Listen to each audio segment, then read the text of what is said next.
வாழிய செந்தமிழ், வாழ்க நற்றமிழர், வாழிய பாரத மணித்திருநாடு. அன்பு குழந்தைகளே, நாம் ஆன்மீக வினாவிடையில் இன்று 3வது நாளாக பிள்ளையாருக்கு ஏன் ஒரு தந்தம் தான் இருக்கிறது என்பதை பார்க்க இருக்கிறோம்.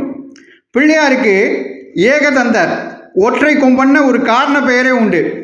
வியாச பெருமான் மகாபாரதம் என்கிற மாபெரும் இதிகாசத்தை எழுதணும்னு மனசுக்குள்ள முடிவு பண்ணார். அப்போது அவருக்கு அதை யாரை வச்சு எழுதுறதுன்னு மனசுக்குள்ள ஒரு கேள்வி எழுந்துச்சு. பிரம்மாவை தியானித்தார். பிரம்மா வியாச பெருமான் முன்னாடி தோன்றி, அப்பனே, மகாபாரதத்தை எழுதக்கூடிய பணியை செய்யக்கூடியவர் விநாயக பெருமான் மட்டுமே, எனவே அவரை வேண்டிக் கொண்டு சொல்லிட்டு மறைஞ்சிட்டார். உடனே வியாசர் விநாயக பெருமானை வேண்டினார். விநாயக பெருமானும் மகாபாரதத்தை எழுத ஒப்புக்கொண்டார். ஆனால் ஒரு நிபந்தனை போட்டார். நான் தொடர்ந்து எழுதிக்கிட்டே இருக்கிற மாதிரி நீங்கள் மகாபாரத ஸ்லோகங்களை சொல்லணும், அதுதான் நிபந்தனை. வியாச பெருமானும் அந்த நிபந்தனையை ஒப்புக்கிட்டுக்கிட்டாரு. பதிலுக்கு வியாச பெருமான் விநாயகர் பெருமானுக்கு ஒரு நிபந்தனை போட்டார். நான் சொல்கிற ஸ்லோகங்களின் பொருளை நீங்கள் புரிஞ்சுக்கிட்டு தான் எழுதணும். விநாயக பெருமானும் அது சரின்னு ஏற்றுக்கிட்டார்.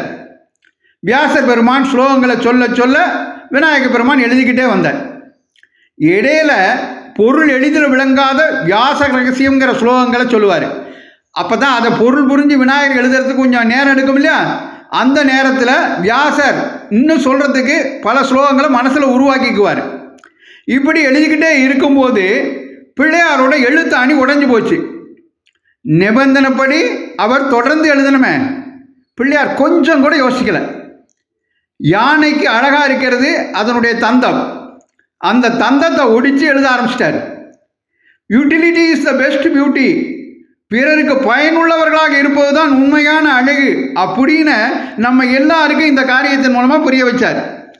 இப்படி மகாபாரதம்ங்கிற மாபெரும் இதிகாசம் நமக்கு கிடைக்கிறதுக்காக தனது தந்தத்தையே தியாகம் பண்ணினவர் விநாயக பெருமான். பின்னாடி கஜமுகாசுரன் ஒரு அரக்கன் இருந்தான். அந்த அரக்கன் யானத்தலையோட பூமியில் இருக்கிற ஜனங்களுக்கெல்லாம் துன்பம் கொடுத்துக்கிட்டே இருந்தான். எந்த ஆயுதத்தாலையும் நான் சாகக்கூடாதுன்னு அவன் வர வாங்கியிருந்தான். அவன் ரொம்ப திமிரோடு அதனால் தெரிஞ்சுக்கிட்டு இருந்தான்.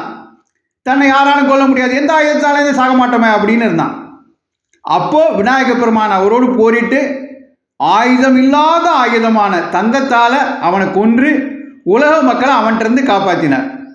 இப்படி எல்லா வகையிலும் உலக நலனுக்காகவே தன்னுடைய ஒற்றை கொம்பை, தனது தந்தத்தை தியாகம் செய்தவர் விநாயக பெருமான் என்பதை இந்த சங்கடகர சதுர்த்தி நாளில் நினைவு கூர்ந்து விநாயக பெருமானை வணங்குவோம். அவரைப் போலவே நாமும் உலகிற்கு பயனுள்ளவர்களாக இருப்போம் என்று வேண்டிக் கொள்வோம். நன்றி, வணக்கம், ஜெய் ஹிந்த்.